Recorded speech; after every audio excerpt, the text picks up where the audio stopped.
You guys have been wondering, where is the Immortal video? Well, have no fear, the Immortal video is here. What's up guys, it's Mark, back with another video. Today we are discussing why Immortals ruined MLB The Show 18. Now maybe saying they ruined it is a bit of an overstatement, but hey, I need to get people clicking and I need to get my point across that it was a mistake. Now before we do get going into this video, make sure you do leave a like on it. The support on these videos has been incredible recently. My MLB The Show video about it being a failure is almost at like 35,000 views, which is wild. I didn't expect it to do that well. So yeah, leave a like, subscribe to the channel if you're new. We cover all things baseball. We talk about video games, real life, all that stuff. So if you like it, hit that sub button. And let me know in the comment section down below what your thoughts on Immortals are. I think some people probably like them. Most people probably dislike them.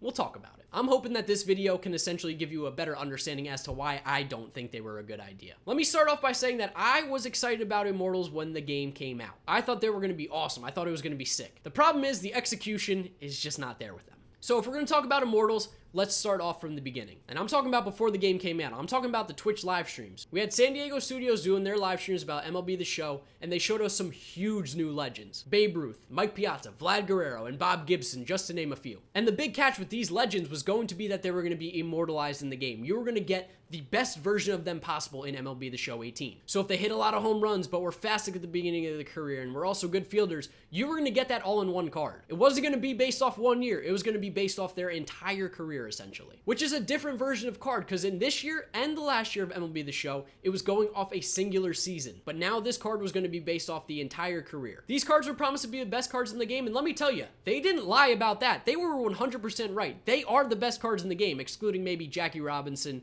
and Cal Ripken. But these cards are sick. Take a look at Babe Ruth's Immortals. 125 across the board. That card is disgusting. Take a look at Ken Griffey's card, which is the best card in the game. I don't care what you say. This is by and large the best card in the game. Insane hitting stats, great fielding stats, and good speed at 84. So, like I said, these cards being the best cards in the game are the issue. We also had the issue where at the beginning of the game, you hop on there, you look at the Immortal programs, you're like, oh, check this out. Look at all these Immortal cards. Oh, wait. You can't unlock them yet because we haven't given you all the content. Which in retrospect, thank God they didn't make Immortals available at the beginning of the game, because we'd be having the problem that we're currently having in April, which is not good for the game. And that problem is that these cards are the best cards in the game, and anything that gets released now is going to be compared to these cards, and nothing compares to them. There's no cards that are even close. Here's some cards that got released recently and how they compare to Immortals, and they're just not as good. You've got Joe Mauer for the August World Series award, so you're going to compare him to Immortal Piazza. He might have some better contact, but his power's not there. He's not a better card. Keep in mind, this was the best catcher in the game the past 2 or 3 years, and you can't compare him to Piazza. Piazza's better. In fact, you can't really even compare him to Gary Sanchez. Gary Sanchez is better because we know how the game works this year. It's all about power. We see what our September World Series award is, which is Luis Gonzalez. This card looks amazing. This looks like a sick card. But when you compare it to Musial, you compare it to Ken Griffey, you compare it to Vlad Guerrero, doesn't stand a chance. Because even though his hitting stats are good, the Immortals hitting stats are better. Oh yeah, and they also have better fielding stats. And oh yeah, they're also faster. Same thing with this Ralph Kiner for going 12-0 in BR. Again, incredible hitting stats. One of the better cards in the game last year.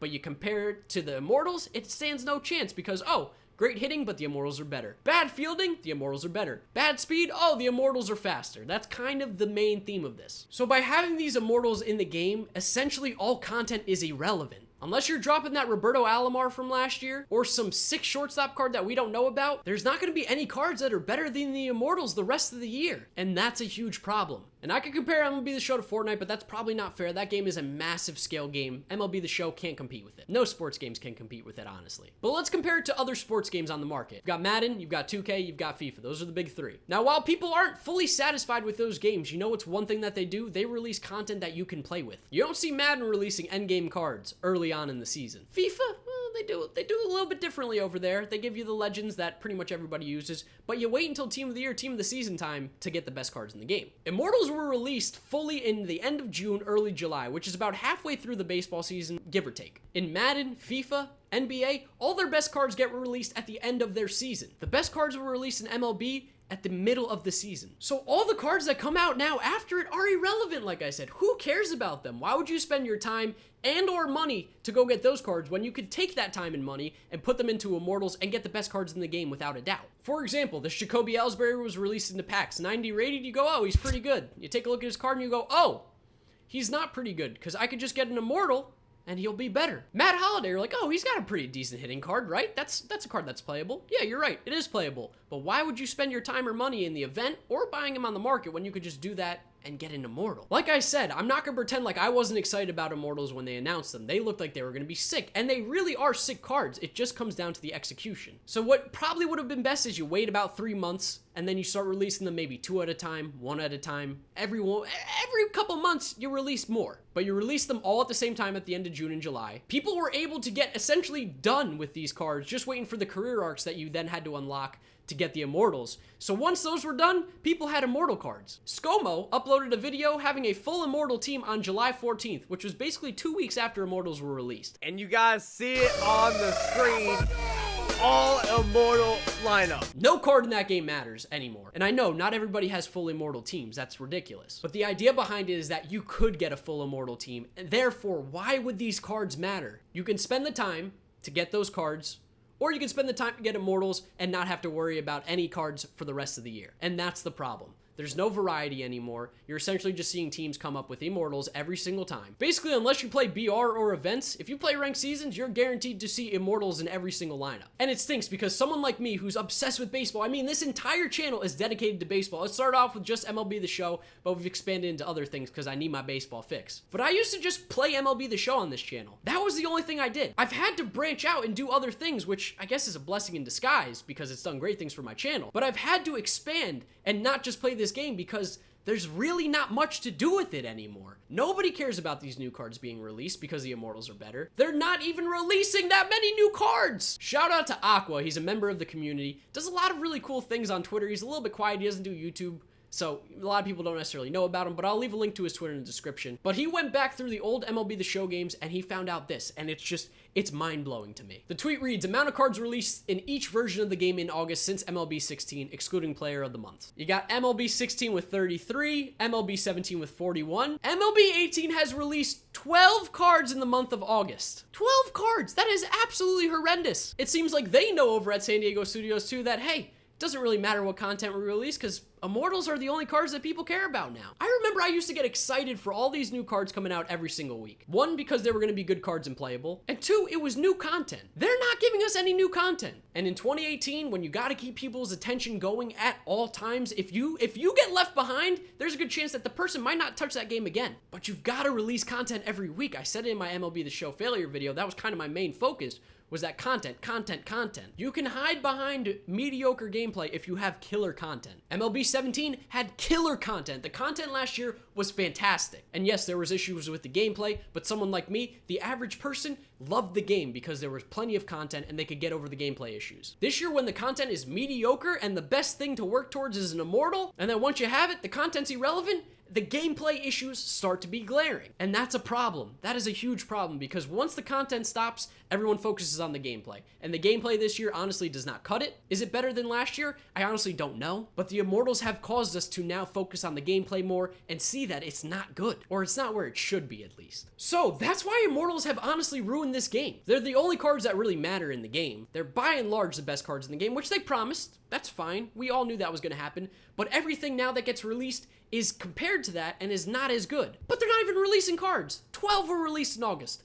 12. That is horrendous. Now, another thing that they talked about Immortals was that you weren't going to have to spend money, you were going to have to open packs to get these cards. Well, I did some digging around. That's not the case. And this is more about me just bragging about the work that I did here. I don't necessarily think that this is a huge issue. I'm someone who spends money on the game. I think most people do. But when you're promising it as a way to not spend money and open packs, you're taking shots at EA because EA makes you open packs to get the best cards. You gotta follow through with it. And, that's not the case with Immortals. I got an Excel spreadsheet. Let's take a look at it. So you see on my Excel spreadsheet, I went through everything you needed to do to complete Immortals, starting all the way at the base position ones and going up to career arcs. I've got 2 columns, stubs rewarded and stubs spent. Stubs rewarded is simple. You go into the rewards, you calculate how many stubs you get back from completing the missions. Someone like Francisco Mejia, you get 50 here, you get 100 there, you get 300 once you get the actual card, bang. Total of what? 450 stubs? That's not a lot. And then you have to calculate in how many stubs you had to actually spend. And when I say that, you have to exchange catchers, you have to exchange souvenirs, you have to exchange jerseys, hats, etc. So I took how much you have to spend at an absolute minimum, and by minimum I mean I was taking players as 25 stubs the cost to buy, I was counting hats as 25 stubs, and jerseys as 100 stubs, which is their absolute minimum. And this is the results that we got. For the position programs, you got 20,000 stubs in rewards for you, but you had to spend 18,000 minimum Keep in mind minimum. So you came out of that with about a 2,000 sub profit. Fun fact, someone like Buddy Bell, you only got 500 subs in rewards. You had to spend a minimum of 2,500 to get him. That's not the case. You're spending way more than that. But let's move on to career arcs now. Surely you get more from the career arcs, right? In order to complete all the career arcs, you had to spend a minimum, which is insane because it's not that, a minimum of 135,000 subs to get rewarded 96,000 subs and the player. The average loss on each career arc is about 1,500 subs. But again, that's with me counting players, hats, jerseys, at a minimum price. Let's go take a look at bronze first baseman here, because that's pretty much the best thing to use when you're exchanging for each position. So we'll take a look at bronze first baseman. Yeah, you're not getting them for 25 apiece. You're getting them for 75. 100, which is 3 or 4 times more than what I was calculating it as. So you lose about 40,000 subs completing all the career arcs at a minimum. Now let's go to Immortals. Surely you have to make some subs off Immortals, right? You can't lose from them. No, you lose. The average loss on each Immortal is 6,000 subs, and again, that is being extremely conservative. In total, you made 221,000 subs from Immortals, but you had to spend 269K. That's again at a bare minimum. Someone like Bob Gibson, who only played for the Cardinals, so you had to exchange Cardinals jerseys and hats only.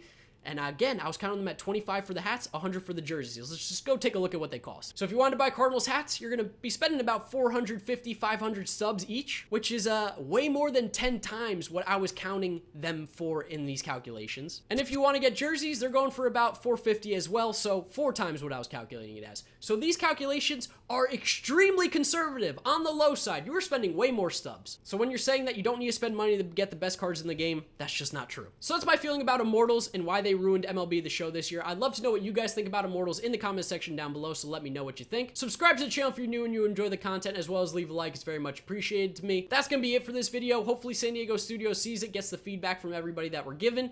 Here's a video YouTube recommends you watch here. Here's my most recent upload, and you can also click my face to subscribe. Thank you guys for watching. I put a lot of time and effort into this video, and yeah, hopefully it's better next year. See ya. Bye.